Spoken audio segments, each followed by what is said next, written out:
Melanjutkan cerita kemarin, yang dimana keempat dosun telah tiba di perkumpulan 4 pavilion besar yang mengadakan perekrutan murid dalam 3 tahun terakhir ini. Yang dimana ke-53 dohuang harus bertarung mati-matian untuk mendapatkan keempat slot yang kosong. Dan Lindian, teman lamanya Soyen, hampir mati di tangannya Wang Chen. Bagaimana keseruan ceritanya? Langsung aja kita gaspol! Berhubung dua ahli muda yang mau baku hantam sudah sama-sama setuju, Lee Sun-je pun tidak bisa berbuat apa-apa dan mengumumkan bahwa kompetisi akan dilanjutkan setelah pertarungan Soyen dan Wang Chen. Lindian dengan cemas menggosok tangannya saat melihat Soyen perlahan berjalan ke arena. Merasa sedikit bersalah karena telah menyeret Soyen dalam masalah ini. Meskipun sudah berkali-kali dikejutkan dengan kekuatan Soyen, namun Wang Chen adalah ahli muda yang dikenal bahkan bisa berhadapan dengan Dojong. Apalagi jenius pavilion musim semi itu amatlah kejam dan seringkali melumpuhkan atau membunuh lawannya.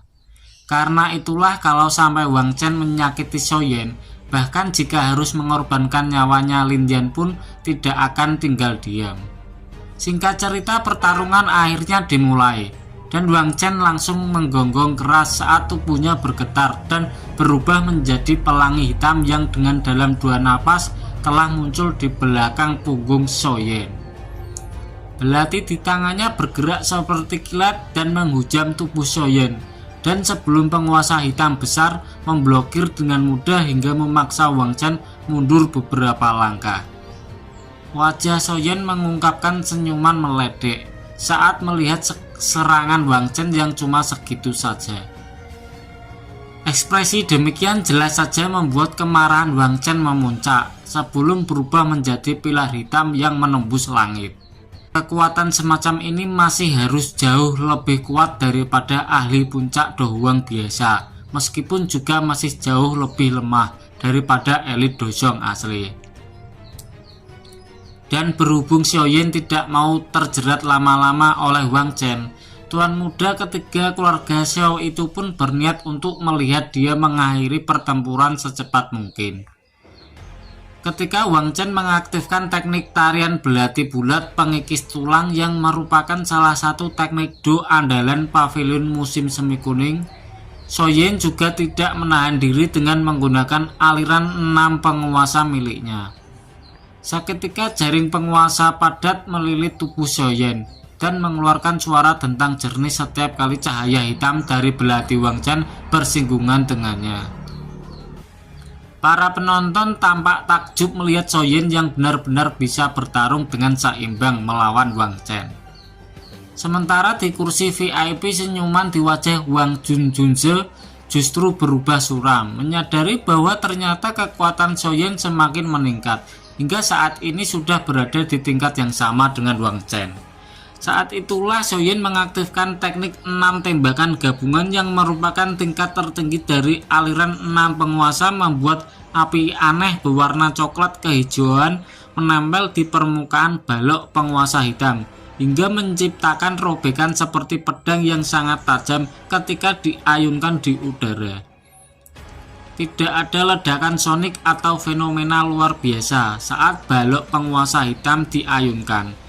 Namun tepat setelah balok penguasa hitam itu membentuk robekan di udara, ekspresi semua orang yang ada di stadion berubah, menyadari bahwa pemuda antabranta yang terus dibully beramai-ramai oleh pavilion musim semi kuning ini sebenar-benarnya adalah seorang elit Dojong.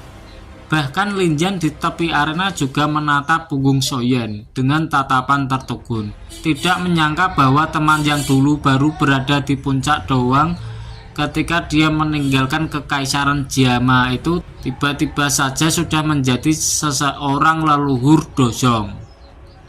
Ekspresi Wang Junjunze di kursi VIP menjadi sangat gelap dan dingin saat ini, dengan berat hati mengakui bahwa penilaiannya terhadap Soyen benar-benar sebuah kesalahan.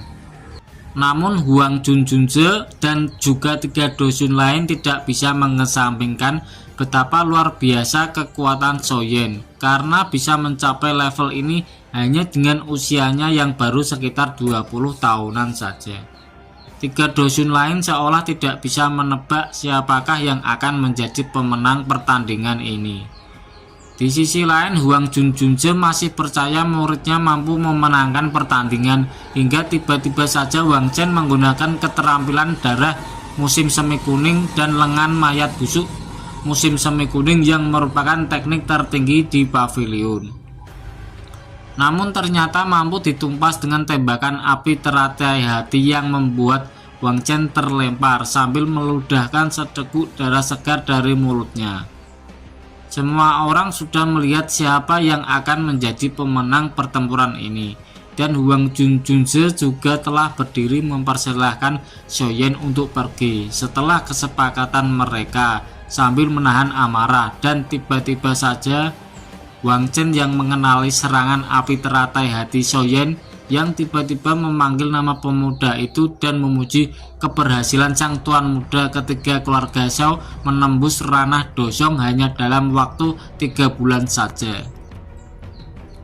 Segera setelah Wang Chen berbicara sedemikian rupa, stadion auto gonjang-ganjing, tidak menyangka sama sekali pemuda bertopeng menunjukkan kemampuan luar biasa ini. Sebenar-benarnya adalah bocah viral yang telah menyinggung pavilion petir angin. Mata cantik Feng Jing'er menatap Soyen dengan lengkungan tipis berisi antusias dan organis melihat keberanian Soyen, membuat ambisinya untuk menggeprek pemuda itu menjadi semakin padat. Karena hanya dengan mengalahkan Soyen, dia akan mampu memulihkan reputasi pavilion petir angin. Sementara itu senyuman di wajah Le Junje dan tiga pemimpin pavilion petir angin auto menghilang, dan kepala pavilion petir angin itu segera meminta Fetian untuk memastikan apakah pemuda asing ini benar-benar Soyen. Mendengar suara Le Junje yang mengandung teguran itu tentu saja membuat Fetian murka dan memerintahkan Soyen untuk segera melepaskan topeng di wajahnya. Mata Soyen dingin saat melihat Wang Chen tersenyum dengan sikap buas, sedikit menyesali kecerobohannya dalam menggunakan api surgawi untuk menyerang pemuda itu. Segera setelah sosok Lin Jian muncul di sampingnya sambil memegang tombak panjang seolah siap bertarung bersamanya, yang membuat Soyen hanya bisa menggelengkan kepala karena bahkan dengan bantuan Lin Jian pun mereka tidak akan bisa pergi dari tempat ini dengan mudah. Karena itulah alih-alih melarikan diri, Soyen benar-benar menuruti perintah Fetian untuk membuka topeng yang dengan kata lain juga turut membongkar identitas aslinya di hadapan semua orang. Wajah Fetian menjadi gelap dan dingin ketika dia melihat wajah Soyen, dan dia mengeluarkan tawa marah saat tubuhnya menghilang sebelum muncul di belakang Soyen. Soyen buru-buru mendorong Lin Jian menjauh sebelum menghindari cakar petir Fetian dengan kecepatannya. Tatapan Soyen sedingin es saat dia melihat Fetian sebelum beralih ke Le Junje dan dua kepala pavilion petir angin lain, dan bertanya kenapa mereka enggak langsung main keroyokan aja kalau merasa dosong rendahan ini telah menyebabkan banyak kerugian untuk pavilion petir angin. Fetian sedikit menyeringit saat mendengar konfrontasi Soyen, menyadari jika sepertinya bocil satu ini ingin membuat pavilion petir angin memiliki status menindas yang lemah. Namun ternyata Le Junje dan dua kepala pavilion lain tidak bergerak, dan hal itu mengartikan jika Fetian harus menyelesaikan pertarungannya sendiri. Apabila Fetian menyerang Soyen, maka reputasi menindas yang lemah itu juga tetap akan menodai nama pavilion petir angin utara. Sayangnya si Fetian yang satu ini seperti kelinci kepanasan yang terus melompat ke sana kemari dengan kecepatan yang luar biasa nggak ngotak, hingga bahkan dengan kekuatan bintang 8 Dosong pun Fetian sulit menangkapnya. Namun beberapa saat kemudian ekspresi kejam melintas di wajah Fetian. Berambisi apapun yang terjadi tidak akan membiarkan Soyen pergi hari ini sebelum melepaskan kekuatan yang agung dan menakutkan dari dalam tubuhnya. Mata Soyen tenggelam saat melihat Fetian benar-benar bersikeras menyerangnya, menyadari bahwa taktik konfrontasi ini pada akhirnya tetap tidak bisa menyelamatkannya dari pengejaran pavilion petir angin. Ketika itulah mata Soyen menyapu ke seluruh pegunungan petir dan berhenti pada sosok Feng Zhongze yang tampak masih sangat santai menikmati drama kolosal di hadapannya. Ketika itulah Soyen tanpa aba-aba langsung memanggil nama Feng Zhongze, meminta elit Dosun itu melihat sesuatu sebelum melemparkan cincin hitam yang ditinggalkan Abah Yalou ke bangku VIP. Tepat ketika itulah senyuman tipis di wajah Feng Zhongze perlahan menegak. Tubuhnya berubah menjadi patung ketika menangkap jejak spiritual yang ada di dalam cincin, membuat badai yang menakutkan bersiul dari dalam hatinya, sebelum akhirnya berdiri dan mengeluarkan raungan tajam yang berisi larangan pada siapapun yang menyentuh Soyen atas keagungan namanya sebagai elit Dosun terkuat dari keempat pavilion. Suara agung dan kuno milik Feng Zhongze itu menggema di seluruh gunung petir hingga membuat semua orang hanya bisa menelan ludah gugup. Karena entah kenapa suara Feng Zhongze melantunkan ketegasan sekaligus intimidasi dan hampir tidak ada di benua Dogi ini yang berani meragukan sosok dengan kemampuan sebesar dirinya di tepi arena.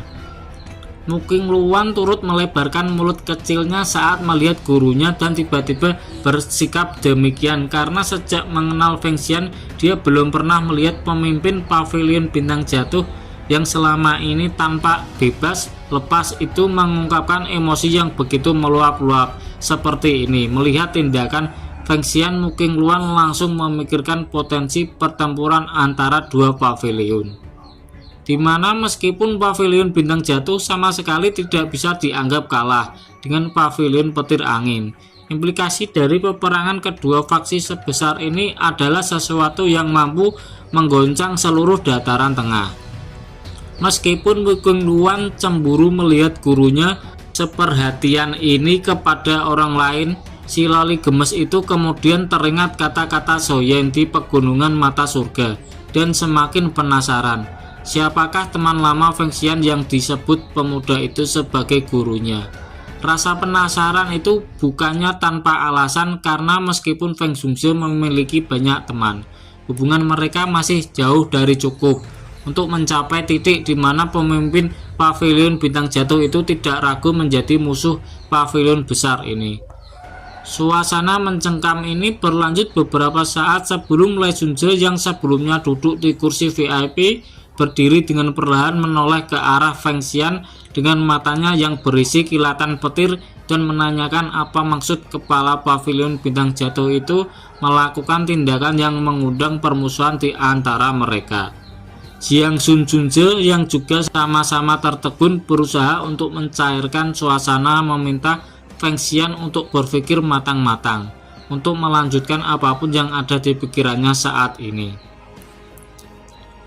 Namun fokus Feng Zhongze benar-benar terkunci kepada Soyen dan tanpa memperdulikan sama sekali pandangan semua orang yang tertuju kepadanya. Feng Xian pun bertanya apa hubungannya Soyen dengan orang yang memiliki cincin hitam di telapak tangannya. Soyen menghirup udara dalam-dalam saat dia melihat wajah tua Feng Zhongze, memperhatikan bahwa fluktuasi emosional semacam ini memang hanya bisa didapatkan dari seorang saudara atau kawan sejati. Karena itulah dengan kegembiraan yang meluap di hatinya, Soyen berdiri tegak di udara dengan bangga menyatakan bahwa dia dan pemilik cincin adalah seorang guru dan murid. Feng Zhongze mengangguk sedikit seolah bisa menduga apa yang dikatakan Soyen. Berkedip sekilas sebelum muncul di hadapan pemuda itu dengan tatapan lembut. Tanpa ada nada intimidasi sama sekali, Feng Xian meminta Soyen untuk membuktikan perkataannya. Karena bagaimanapun Soyen masihlah seorang bocah yang baru berumur 20 tahunan yang datang entah dari mana baginya. Soyen tersenyum sebelum mengulurkan tangannya dan menyentuh segel api di dahinya, membuat sebuah gumpalan kecil api tulang dingin muncul di ujung jarinya. Pemandangan ini memaksa Feng Xian untuk berdecak kagum, mampu menyadari bahwa teman tuanya itu secara sukarela menyimpan api tulang dingin di tubuh Soyen, di mana hal itu turut mengartikan bahwa Yolo benar-benar mempercayai Soyen sebagai muridnya. Feng Zunze perlahan mengangkat kepalanya saat dia menghirup udara di sekitarnya, memendam rasa gembira, lega, sekaligus letih dan khawatir saat mengungkapkan betapa dia telah kesulitan mencari keberadaan kawan lamanya ini, dan merasa sangat bersyukur dengan seorang murid yang begitu Abah percayai. Soyen turut senang betapa Feng Xian menghargai Abah sebagai temannya dan buru-buru membungkuk hormat, karena bagaimanapun orang tua di hadapannya ini pasti telah berbagi masa lalu yang panjang dengan gurunya. Feng Zunze melambaikan tangannya dan tertawa pelan ketika melihat Soyen membungkuk hormat sambil memanggilnya penuh hormat, meminta pemuda itu untuk tidak bersikap semacam ini. Karena hanya dengan menjadi murid Yolo, maka dia berharap jika Soyen juga berkenan menganggapnya sebagai guru kedua. Edian ya guys ya, ceritanya Battle Truck The Heaven sekarang. Soyen udah punya guru kedua sekarang selain Abah Yolo, dan kayaknya season kelima ini akan diakhiri di episode ke-104 di websitenya. Mungkin akan dilanjutkan ke season 6 kali ya. Gimana cerita selanjutnya? Jangan lupa di like dan subscribe ya guys ya, biar penguasa hitam di sini semakin semangat buat spoiler BTTH-nya.